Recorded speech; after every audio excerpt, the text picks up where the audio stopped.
Pubky, there is no algorithm unlike other social media apps. In fact, we like to say you are the algorithm. Sorting and filtering happens on the client side based on your chosen tags and the people that you trust. So let me go ahead and show you how we can do that. So one basic thing we can do is we can sort either by recent posts or by popularity.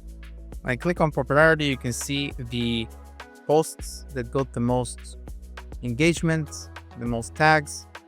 I could even go ahead and choose the layout that I want. Right now we're in a column layout, but we can choose to actually see everything in a wide view, which presents a very different user experience.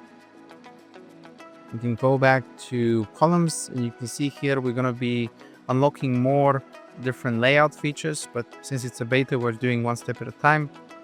But we can even go, right, because right now we don't have that many friends or people that we're following, so I'm just going to show you the trending tags.